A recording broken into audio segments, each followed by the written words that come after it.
Queridos hermanos,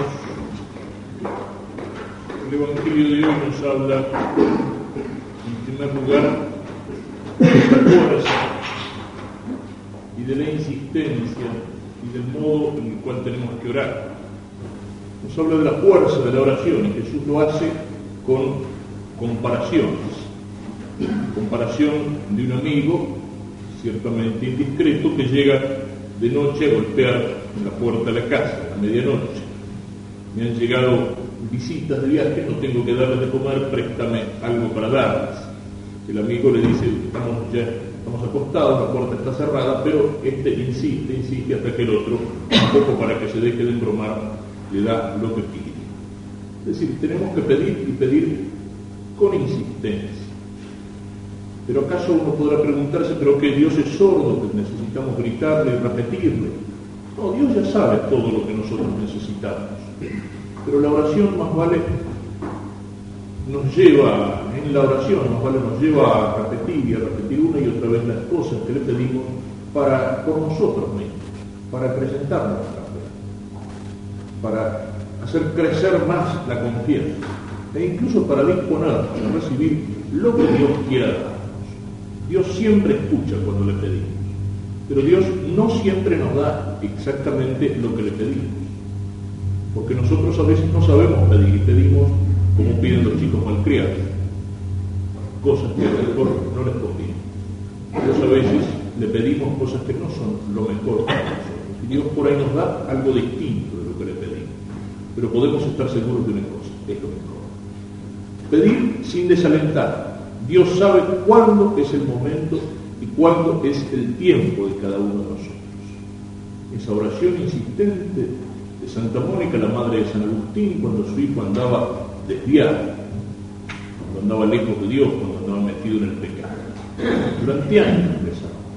Y rezó sin desalentarse, sin desanimarse. Y Dios escuchó esa oración y transformó a un gran pecador en un gran santo. No seamos impacientes. El tiempo de Dios es distinto del tiempo nuestro. Pero no solamente nos pone esta imagen del amigo, sino la imagen del Padre.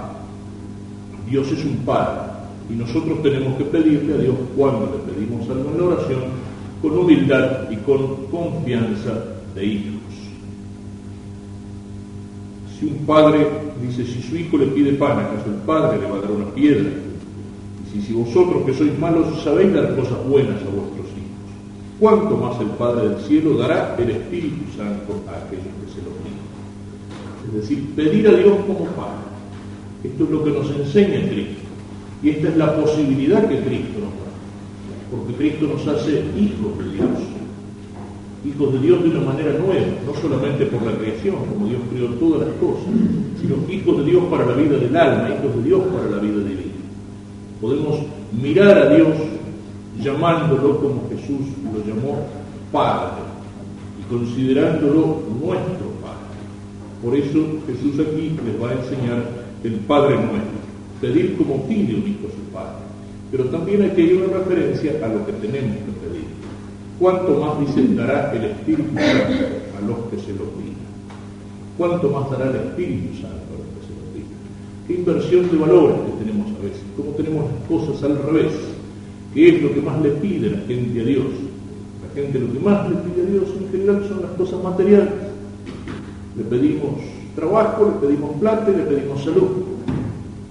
Está bien, es nuestro Padre y cuando tenemos necesidades en eso, está bien pedirle y pedirle con confianza. Pero a veces nos olvidamos de pedirle otras cosas mucho más importantes.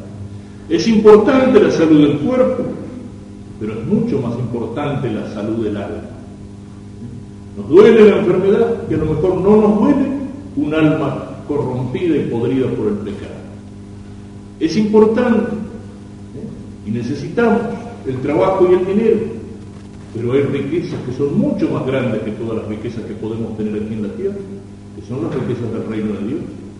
Pidámosle al Señor con humildad y con confianza las cosas que necesitamos aquí en este mundo para caminar hacia el cielo, pero pidámosle el cielo, pidámosle vivir en gracia, pidámosle vivir como hijos de Dios, la salud del alma, la riqueza de la gracia, aquel tesoro que es el único, que no se pudre, que nadie lo roba, que no se desvaloriza.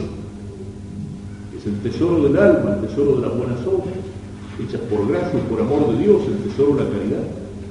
Sepamos pedirle también esas cosas a Dios, también esas cosas a Dios. Muchas veces miramos la cosa como si las realidades materiales fueran las únicas realidades que existen.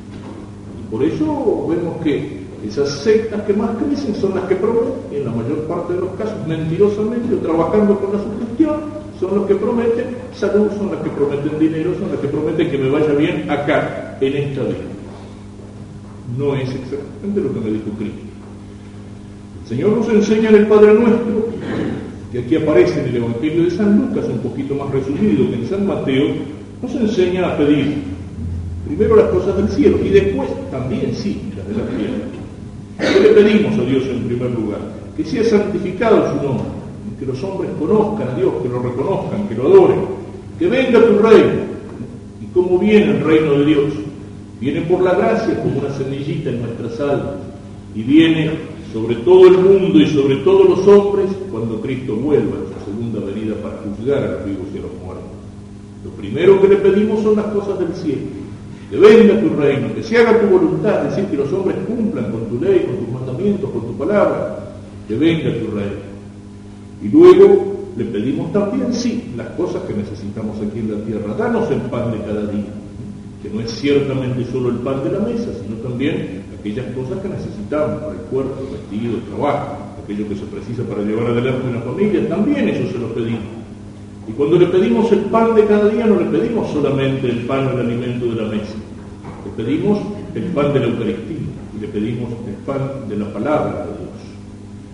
Y luego le pedimos también que perdone nuestros pecados y que no nos deje caer en la tentación. Es decir, que nos conserve sanos en el alma, que limpie la enfermedad, la miseria del alma que es el pecado y que nos proteja de los ataques y de las acechanzas del demonio en el cuerpo y en el alma. No nos deje caer en la tentación. Pero sobre todo esa petición que le hacemos a Dios de que nos perdone es una petición que nos compromete. Es una petición comprometedora, porque le decimos perdona así como nosotros perdonamos. Perdona porque yo perdono. Si yo le estoy pidiendo a Dios que me perdone como yo perdono y yo no soy capaz de perdonar a aquellos que me ofenden, entonces yo mismo me estoy comprometiendo y yo mismo de alguna manera me estoy embromando, me estoy condenando. Y una última observación. La primera lectura, la del libro del Génesis, en ese diálogo entre Abraham y Dios, donde Abraham le va a pedir a Dios que no destruya las ciudades pecadoras de Sodoma y de Gomorra, nos muestra también la fuerza de la oración. Es decir, cómo Dios escucha la oración de Abraham. Es muy interesante la forma en que está expuesto este diálogo. Si hiciéramos pruebas acerca de la realidad, de la verdad de la Escritura, incluso cuando nos habla de cosas tan viejas, sería este diálogo que bien pinta la mentalidad oriental. No podemos olvidarnos que de Abraham descienden, por los dos hijos de Abraham, el de la esposa y el de la esclava, descienden los judíos y descienden los árabes. Y la costumbre que ambos pueblos tienen del regateo, y que entra, digamos, en Europa, también en el sur de Italia, en el sur de España, la costumbre de regatear en el comercio, parece que nace de aquí, que nace de Abraham, que empieza por pedirle, Señor, si se encuentran 50 justos, pero las ciudades estaban llenas de pecado, y entonces el número de justos era muy escaso. Entonces, como si estuviera en el comercio, como si estuviera vendiendo, qué sé yo, una tropillita de ovejas o de cabritos ahí, Abraham le empieza a regatear con toda humildad. Eso sí, con humildad delante de Dios. Señor, yo soy polvo y ceniza. Discúlpame, Señor, que tu siervo insiste. Pero le dice, le hace rebajar, ¿no es cierto? Y si en vez de 50 fueran 45, y lo va haciendo rebajar hasta 10, casi se la saca gratis, como parece que le debe haber comentado a Sara después. Pero no había 10 justos en esas dos ciudades llenas de pecado. No había 10 justos. Entonces las ciudades van a sufrir el castigo de Dios. Pero Dios, por 10 justos, estaba dispuesto a perdonar esas ciudades. Qué importante que es esto en nuestro tiempo, en este tiempo de oscuridad, de confusión y de pecado. Qué importante que es tener en cuenta esa disposición de Dios para perdonar. Tanto el pecado como la gracia son cosas que se difunden. Cuando hablamos del pecado, a veces decimos que una manzana podrida en un cajón empieza a podrir todo el cajón. Es decir, un hombre de pecado, un pecador, pudre, corrompe a todos aquellos que tiene alrededor. Y eso a veces lo tenemos en cuenta. Pero a veces no tenemos en cuenta esto, que Dios, por 10 justos, estaba dispuesto a perdonar a esas ciudades llenas de pecado. Y esto sigue siendo de realidad en nuestro mundo. ¿Acaso no es el mensaje de la Virgen en Fátima? Cuando la Virgen habla de que los hombres se olvidan de Dios, cuando la Virgen anuncia, en 1917, anuncia la Revolución Rusa y anuncia el comunismo que va a expandir los horrores por todo el mundo, cuando la Virgen llama a los hombres a hacer penitencia, a rezar el rosario, a arrepentirse, a cambiar de vida, a convertirse, ¿no habla la Virgen acaso de el castigo que este mundo merece por parte de Dios, que este mundo de corrupción y de pecado merece por parte de Dios? Sin embargo, la oración es como aquello que detiene el castigo, que detiene la mano de la indignación, de la justa cólera del justo enojo de Dios. La oración de los justos, la oración de aquellos pastorcitos inocentes de Fátima que escuchan las palabras de la Virgen y hacen penitencia y rezan por los pecadores, para que los pecadores se conviertan, para que Dios no castigue a este mundo. Es decir, la presencia de un pequeño número de justos en un mundo corrompido, en un mundo podrido, en un mundo lleno de pecado, alcanza para detener la cólera de Dios. En la presencia de un pequeño número de justos. En estos momentos tan difíciles que vivimos en la Argentina. Qué fácil que es echar culpa, señalar, y bueno, las podemos echar de muchas maneras, y pueden ser reales, sí, es cierto.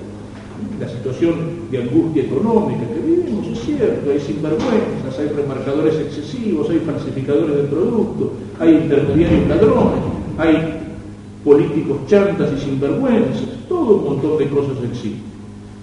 Pero en el fondo de todo eso, ¿qué hay? Los argentinos nos olvidamos de Dios, nos olvidamos de los mandamientos de Dios, nos queremos hacer un paraíso en la tierra, entonces lo que hacemos es un infierno de mentira, de engaño, de trampa y de injusticia. Estamos llenos de pecado y a veces decimos mereceríamos que Dios nos castigue, pero a lo mejor Dios no nos castiga porque si bien aquellos que más figuran, aquellos que tienen poder, aquellos que tienen a veces manija, mando, aquellos que salen en los diarios, sin embargo en esos ambientes a veces es donde más está la corrupción, donde más está la pudrición. Pero sin embargo en este pueblo, en esta patria, hay mucha gente que a pesar de todo trata de tirar adelante, trata de trabajar honradamente, trata de ser limpio y de ser justo, trata de tener palabra. Y aunque no fuera la mayoría, aunque fuera un pequeño número, que trata de mantener la fe, cuando tanto se olvidan de Dios y tratan de vivir nada más que para las cosas de este mundo, aunque no fuera eso, aunque solo fuera un pequeño grupo, eso puede alcanzar la gracia y puede alcanzar la misericordia de Dios.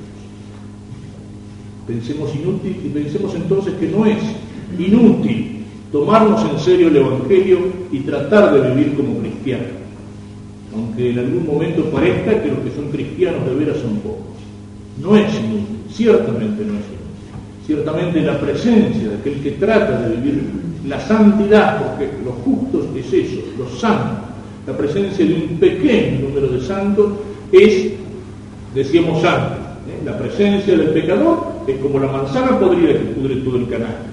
La presencia de un pequeño número de santos en un pueblo, en una ciudad, en una nación, es como algo que irradia luz, que irradia salud, que irradia bendiciones para los alrededores, que consigue, que logra que los hombres se acerquen a Dios, que logra que los hombres canten, que logra que Dios tenga misericordia cuando justamente mereceríamos de Dios el castigo, que nos alcance el perdón. Y esto lo alcanzamos como Abraham, también por la fuerza de la oración humilde, de la oración confiada de aquel que se dirige como un hijo a su padre, de la oración perseverante, de la oración persistente.